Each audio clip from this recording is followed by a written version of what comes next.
Welcome to the Book Nook. We are so glad you're here with us today. Yeah, it's really great to have you sitting down with us again. Because today we are diving into something really special. But before we get to the book, I want you to think about this one question.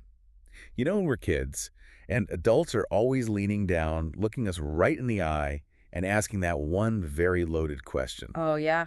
The classic rite of passage. Right. They ask, what do you want to be when you grow up? Like it's the most important thing in the world. Exactly. And, I mean, as a kid, you learn pretty fast that there are certain answers that just make the adults light up, you know? Oh, totally. You say, a doctor or a lawyer, and they just nod with all this approval. Yeah, because it's a tangible noun. It's safe. Mhm. But if you really stop and think about the mechanics of that question, I mean, it is fundamentally flawed. It kind of sets us up for a lifetime of psychological friction. It really does. I mean, the flaw is right there in the phrasing, what do you want to be? Kind of implies an endpoint, Yeah, right? like a finish line. Exactly. It implies that growing up is this finite process, as if at some point you just become something, a final product, and then boom, the work is done, the mold is set. And you just exist in that shape forever, which is just not how human beings work. And dismantling that mold is exactly what we are doing today on this deep dive. Yes, today we are exploring Michelle Obama's 2018 memoir, Becoming. But I do want to set some guardrails right out of the gate here. Our mission for this deep dive into the source material is not a political recap. Right, definitely not. We're not here to debate policies of a specific administration or, relitigate elections. We are here to extract the transformative life lessons embedded in her journey. From the south side of Chicago all the way to the White House. Exactly. This is a profound exploration of self-discovery, of identity, and really the continuous unending evolution of the self. And we're drawing directly from the text of the memoir. We're looking at her reflections on balancing career and family, overcoming stereotypes, and discovering authentic purpose. Especially when the path you were on suddenly feels totally hollow. Yeah, and that idea of endless growth, of never truly being finished, it begins at the very root of her childhood. It really does. To understand the woman who became First Lady, we really have to bypass all that polished imagery and first understand the girl who sat at a broken piano in Chicago. I am so fascinated by this childhood environment because it's so rich with these competing energies. Oh, completely. We're talking about the south side of Chicago, late 1960s. Her family, her brother Craig, her mom Marion, and her dad Fraser, they lived in this small second-floor apartment on Euclid Avenue. And the soundtrack to her early years was this constant, inescapable plink, plink, plink of amateur students learning to play the piano right downstairs. Right, because the piano belonged to her great-aunt Robbie, who lived on the first floor. And Robbie she was the community's resident piano teacher, and by all accounts, a totally demanding, exacting terror of an instructor. A terror. She directed the local church choir, wore these sensible heels, and kept her reading glasses on a chain around her neck. Very strict vibes. Very. She demanded absolute, uncompromising excellence from every kid on that bench. When a student messed up, she wouldn't gently correct them. She would just shout, "Good night," in this exasperated tone. Just booming up into Michelle's apartment. Yeah, "Good night," as the ultimate expression of adult frustration. It's hilarious, but also terrifying for a kid. What's so compelling about that house on Euclid Avenue is how it represented two entirely different universes stacked on top of each other. Okay, let's unpack this, because upstairs in Michelle's apartment, it was raucous. It was loud. They played board games, blasted Jackson 5 records. They literally had boxing matches in the kitchen. Yes, with gloves their dad bought them. Her mom was pragmatic but deeply loving. It was this fiercely supportive, unconditional ecosystem. But downstairs Downstairs was a mausoleum of rules. Robbie's husband, Terry, was a former Pullman porter. He wore three-piece suits every day and barely spoke. The furniture had that sticky, protective plastic on it. you could not touch the porcelain figurines. No way. It was rigid and formal. But Michelle absorbed the love from upstairs, and yet she was deeply drawn to the rigorous demands from downstairs. She wanted to conquer it. When she asked for piano lessons at age 4, she didn't just want to learn music. She wanted to prove her worth to Aunt Robbie. She approached it like a tiny lawyer, building a case for her own competence. And there's this beautifully tactile memory she shares about Robbie's piano. The keys were old and chipped, kind of like bad teeth. But the middle C key had a missing wedge of ivory about the size of a fingernail. Right, right. For a 4-year-old staring at this huge sea of black and white keys, that chipped middle C was the anchor. She could find that chip with her thumb. She knew exactly where her hands belonged. It separated the bass from the treble clef. It was her center of gravity in a world of complex sheet music. And her family was exactly like that chipped middle C key.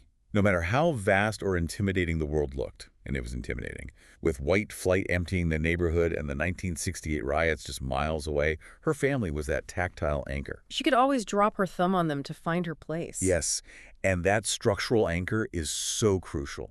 We see how this environment forged a personality that is deeply insulated but also hyper-aware of external pressures. Her father, Fraser, really embodied that tension, didn't he? He absolutely did. He was a city worker, a precinct captain, and he had multiple sclerosis. His body was slowly failing him. He had a pronounced limp, needed a cane, but he never complained. He never burdened his kids with it. He just projected this stoic resilience and went to work every day. And the ultimate manifestation of that freedom for him was his car, the bronze Buick Electra 225. The deuce and a quarter. Yes. He kept it immaculately waxed. For a man losing his physical mobility to a neurological disease, that powerful car was absolute liberation. When he was driving, the MS just disappeared. He was fast and in control. And then you contrast that quiet resilience with her grandfather, Southside. Oh, Southside was amazing. He provided a totally different kind of sanctuary. He was a carpenter who distrusted dentists and the police, a classic conspiracy theorist shaped by the Jim Crow South. Right, he had this deep suspicion of institutions. But inside his house, pure joy. He wired every room for sound. He threw parties, played Aretha Franklin, Coltrane, Miles Davis at top volume. He introduced Michelle to the improvisational freedom of jazz. He even bought her first album, Stevie Wonder's Talking Book. So you synthesize all of this raw material, the strict, lawyerly discipline of Aunt Robbie, the boundless jazz of Southside, and the stoic resilience of her dad. And you get a kid who is highly protective of her family, but wildly, furiously ambitious. Exactly, because she learned early on, as a black kid on the South Side, you didn't have the luxury of mediocrity. You had to be twice as good to get half as far. Aunt Robbie's demand for excellence wasn't just about playing the piano, it was literally a survival tactic. And the translation of that survival tactic into adulthood is where the narrative takes a really compelling turn. Right, because that drive, that need to conquer Aunt Robbie's piano book, it mutated. It calcified into this fierce need to just check boxes. The ambition became less about personal fulfillment and more about accumulating undeniable proof of her worth. I want to push back on our societal reverence for ambition here. We always frame ambition as this universally positive trait. Oh, sure, we applaud it. But is it possible that what we call ambition is often just a very productive hiding place? Wow, that's a great way to put it. I mean, we look at high achievers and assume they have it all figured out because their resumes are flawless. But Michelle was climbing a ladder so incredibly fast that she never stopped to look at what wall the ladder was leaning against. She was just climbing to prove she could climb. And that is the quintessential trap of the high achiever. She vaults from the South Side to Princeton, then from Princeton to Harvard Law. Then she lands this coveted corporate job at Sidley & Austin, a prestigious firm in a gleaming Chicago skyscraper. By every conventional metric, she has won the game. She had the Ivy League degrees, the corner office, the exorbitant salary. She's doing everything right according to the rubric she was handed. But the cognitive dissonance is just deafening. She feels completely empty. She describes living like a half-closeted CEO. Constantly assessing goals, counting wins, and asking herself one terrifying question. Am I good enough? And using the salary and title as the answer. But beneath that exterior, she hated being a lawyer. She hated antitrust documents. The work meant nothing. Which forces us to ask, what happens to a high achiever when the achievements they rely on to define their self-worth suddenly feel meaningless? How do you untangle your identity from your resume? For Michelle, it took two massive catalysts to shatter this complacency. The first was meeting a young summer associate named Barack Obama, who showed up late on his first day, just casually walking in from the rain. Much to Michelle's highly organized annoyance. Oh, she was so annoyed. She was assigned to be his mentor and was fully prepared to be unimpressed by all the hype around him. But he presented this totally alien worldview to her. He was beautifully oblivious to the material rat race. He didn't care about swank condos or luxury cars. He read voraciously and was driven by this broader sense of obligation to the world. He wasn't notching achievements. He was on a quest for purpose. Just his existence in her orbit highlighted the superficiality of her box checking. But that realization wasn't enough to make her jump off the ladder. The second catalyst was visceral and tragic. The loss of her friend. Yeah. Her close college friend, Susanna Lay, was diagnosed with cancer and died very suddenly. And Suzanne was someone who lived vibrantly. She traveled, laughed loud, and didn't care about climbing corporate ladders. Her death was a profound psychological earthquake for Michelle. Grief often acts as an accelerant for clarity. It showed Michelle that life is far too fragile to spend it doing work that hollows you out. There's this journal entry she wrote during this time. She said, "I feel very confused about where I want my life to go. I'm getting very serious in my relationship with Barack, and I feel that I need to get a better handle on myself." She realized prestige couldn't protect her from mortality. She desperately needed more joy and meaning. Here's where it gets really interesting, because the sheer bravery required to make the swerve she made next is astounding. It's one thing to realize you're unhappy. It's another to actually walk away from corporate law. Especially when you were carrying Ivy League student loan debt and the immense expectations of parents who sacrificed everything for you. Dismantling that foundation of success is terrifying. But she does it. She leaves the skyscraper, takes a massive pay cut, and moves to the public sector. City Hall, then Public Allies, then the University of Chicago Medical Center. She steps off the ladder to find authentic purpose. But stepping off that ladder was only the first recalibration, because she was also trying to build a life with a man whose ambitions were tied to politics. The most chaotic, demanding, selfish world possible. Exactly. Merging those two lives leads us right into the profound complexities of their marriage and family life. And the friction in their marriage makes so much sense when you look at the fundamental geometry of how they were each raised. Oh, I love how she frames this. Right. Michelle describes her childhood as a tight square. Everything she loved was within a 5-block radius. Sunday dinners were non-negotiable. Everyone showed up. Love was demonstrated through physical proximity. But Barack's upbringing was this elaborate, sprawling geometry across oceans. Hawaii, Indonesia, Kenya. He was raised by an anthropologist mother. He was used to vast distances and maintaining emotional connection without physical proximity. So when he enters politics and starts traveling constantly, it puts a massive structural strain on their marriage. And this is where the narrative moves into territory that I think every listener can relate to. Before they even get to the White House, she writes about the vulnerabilities she felt when he was away. Not doubting his fidelity, but just she was raised to believe that when someone doesn't show up for dinner, it's a subtle abandonment. And suddenly she's a working mom with 2 young daughters, Malia and Sasha, and her husband is constantly on the road. And she grew increasingly resentful. She was drowning in the logistics of childcare, the doctor's appointments, school runs, meal prep. While Barack was in Springfield or Washington. And she resented that he could somehow find time to go to the gym while she barely had time to breathe. She was stewing over whether he'd make it home for dinner, and that anger was ruining the evenings for her and the girls anyway. So they made the choice to go to couples counseling, which is so refreshing to hear from a political figure. Stripping away the myth of the perfect political marriage. In counseling, she has this revelation. She realized she was acting like a trial lawyer in her own marriage. Collecting evidence. Yes, assiduously collecting evidence. The late arrivals, the missed bedtimes, to prove her hypothesis that everything was fundamentally unfair. But winning that case only resulted in her own misery. The counseling didn't end with Barack quitting politics or magically being home by 5. It ended with Michelle realizing she was far more in charge of her own happiness than she was allowing herself to be. She was waiting for him to fix a dynamic that she actually had the power to change. If you are listening to this right now, feeling stuck in a dynamic with a partner or a boss, I want you to reflect on that. How often do we wait for circumstances to change so we can be happy? Instead of reclaiming our own agency. I liken their marriage at this stage to a mobile hanging over a baby's crib. It's a delicate system of counterweights. If one piece Barack's career suddenly gets much heavier, the whole structure tilts. It gets warped, and she realized she couldn't just demand he make his side lighter. The physics of his career wouldn't allow it. So she had to add weight, structure, and boundaries to her own side to balance the mobile again. She started prioritizing her own physical and mental health. She scheduled her workouts with the same non-negotiable rigidity he used. She enforced strict bedtimes. She stopped waiting for him for dinner. She was like, "We eat at 6:30. If you're here, great. If not, we're eating anyway." She stopped letting his unpredictable schedule dictate her emotional state. But that recalibration was also deeply tied to motherhood itself. The journey to get there was really fraught. She talks openly about the pain of miscarriage and the exhausting IVF process. When you fight that hard for kids, their well-being dictates your daily rhythm. And as a busy working mom trying to hold this mobile together, she gets a wake-up call from her pediatrician.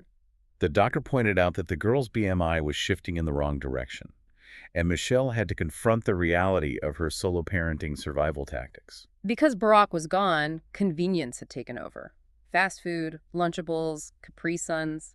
It wasn't neglect, it was just the frantic pace of keeping the family afloat. So she makes another swerve. She hires a local chef to help prep healthy meals. And she deliberately dials back her own ambition at the hospital, not taking on certain projects so she has energy for her kids. The invisible trade-offs of a working mother, but she finds her equilibrium.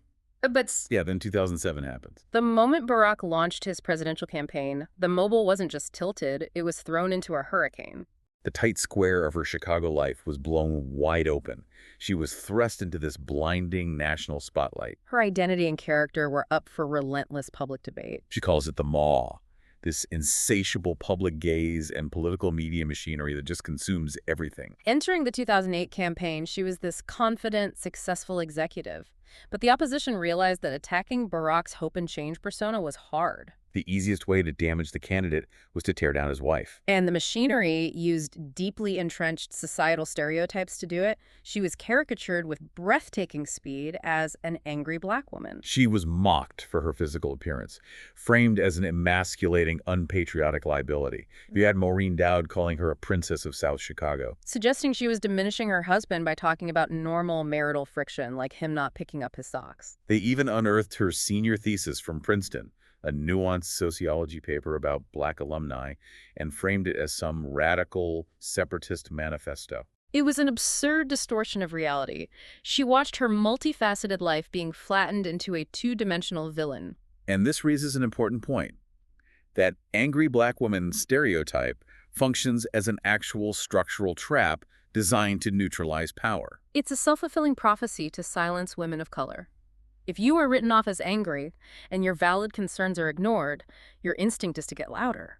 But the morning you get louder, the machinery points at you and says, see, she's angry and unreasonable. You cannot argue your way out using their terms. Think about how a Chinese finger trap works. So what does this all mean? The harder Michelle tried to aggressively fight her way out of this caricature, the tighter the media narrative gripped her. They used her own kinetic energy against her. The only way out of a finger trap is counterintuitive. You have to stop struggling against their tension. You relax, push back gently with your own narrative, and slowly direct the energy where you want it to go. But escaping that trap took a massive psychological and physical toll. She had to learn campaign survival. Eating crumbling snacks instead of dripping ones so she wouldn't ruin her dress. Deliberately dehydrating herself to avoid bathroom breaks where the press might hound her. Sleeping in cheap motels with long-haul trucks thundering past, all while carrying the burden of representing her race on a national stage. Knowing any tiny misstep, any eye roll, would be magnified tenfold. You can feel the accumulation of that burden throughout the book. It's about the entire architecture of womanhood. She touches on this when she talks about her visceral reaction to the Access Hollywood tape in 2016. She links her anger not just to that news cycle, but to the lifelong accumulation of indignities women face. Catcalls, groping, the constant pressure to shrink yourself, it stacks up in the body. But realizing she couldn't fight the media caricature with raw anger, she executed this brilliant pivot. She harnessed her soft power. Once she became First Lady, she understood her new reality. She had an enormous platform, but zero executive authority. She couldn't sign bills or direct budgets. But she recognized she had something incredibly potent. Immense cultural influence. She realized the public was obsessing over her clothes and her arms. So instead of fighting it, she used it. She would put on an outfit from a diverse young designer, grab the camera's attention, and the moment the lenses focused on her, she'd pivot to talk about sodium content in school lunches. Or military spouses. She stopped fighting the finger trap and started directing the gaze. Her strategic brilliance was blending her authentic self with this highly scrutinized role. She leaned into being Joe Public. She loved sitcoms and People magazine. She used that relatability to humanize the White House, doing push-ups with Ellen. Rapping with Jay Farrow to promote college attendance. She was building an undeniable reservoir of cultural capital. And that capital was the currency she spent to push serious policy changes. Let's move and reach higher. She brought food CEOs to the table instead of just fighting them. The ultimate triumph of her soft power was using her hypervisibility to shine a massive spotlight on invisible corners of America. Like her dedication to military spouses. She sat with these young women, heard their logistical nightmares moving bases constantly, losing their professional licenses, and created the Joining Forces initiative to help them. My absolute favorite example of this, though, is her visit to the Elizabeth Garrett Anderson School in London. Oh, that moment is just staggering. It wasn't a school for the elite. It was filled with diverse, working-class girls. Girls in hijabs, girls facing poverty. When Michelle looked at them, she didn't just see students. She saw herself. She threw away her formal notes. She told them, I know you. I am you, and you belong here. You matter. She broke protocol to physically hug as many girls as she could. She understood they were fighting the exact same invisibility she fought growing up on the South Side. What stands out to you in that moment? Think about how often we hide our true stories because they don't fit the ideal corporate narrative. Isn't it profoundly ironic that the woman who felt erased by media caricatures used her hypervisibility to bring light to the most invisible people in society? It's beautiful. And she applied that same principle back home in Chicago. She brought the parents of Hadia Pendleton, a teen tragically shot days after performing at the inauguration to the State of the Union, placing them in the literal spotlight to force the political establishment to look at the human cost of urban violence. And that is the enduring impact of her soft power. Policies can be overturned on day one, but shifting a cultural mindset, that creates a permanent ripple effect. Which brings us to the ultimate realization of her journey. Leaving the White House, she takes stock of what actually lasts. And she is unequivocally clear. She is never running for public office. Never. She dislikes the tribal, zero-sum nastiness of modern politics.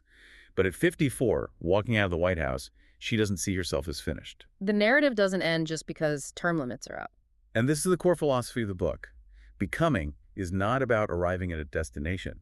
It's forward motion. It's a continuous, messy process of evolving. The true power wasn't the title of First Lady. It was owning her unique story and using her authentic voice. She took all the fragmented pieces of her life, a father with MS, a chipped piano, Ivy League degrees, the global spotlight, and realized you don't have to choose just one version of your story. You can have nothing or you can have everything. It depends entirely on how you tell your own story. You see this beautifully symbolized in the official portraits of Michelle and Barack at the National Portrait Gallery. Amy Sherald and Kehine Wiley brought a completely different energy to those halls. They dismantled the visual perception of what historical figures are supposed to look like. Her final lesson to all of us is a profound call for inclusion. Let's invite one another in. There's grace in being willing to know and hear others. She learned to bridge the gap between Aunt Robbie's strict scales and Southside's free-flowing jazz, creating her own rhythm. If life is a song, Aunt Robbie taught her that you have to master the rigid scales before you can play. You have to find that chipped middle C. But her grandfather taught her that the transcendent joy of life is found in the jazz, the improvisation, the freedom to play outside the lines when the sheet music no longer serves you. Becoming is the story of a woman who spent her early life mastering the scales to perfection, only to realize her true calling was learning to play jazz with her life. Which is exactly why this resonates across so many demographics, whether you're a lifelong learner, stuck in a career you hate, or feeling invisible. There is a blueprint here for reclaiming your narrative. It proves that ambition tethered to your authentic self is transformative. Absolutely. So as we wrap up this deep dive, I want to leave you with a final thought to mull over in the days ahead. Michelle Obama writes that your story is what you have, what you will always have. It is something to own. But think about this in the context of your own daily life. Are you truly the author of your own story right now, or are you just dutifully playing the sheet music handed to you by someone else's expectations, terrified of Aunt Robbie yelling good night? What would happen if you started peeking ahead in the book, like a young Michelle at that broken piano, and decided to play a song you aren't supposed to be ready for? A powerful, necessary question to carry forward. Thank you for joining us on this journey today.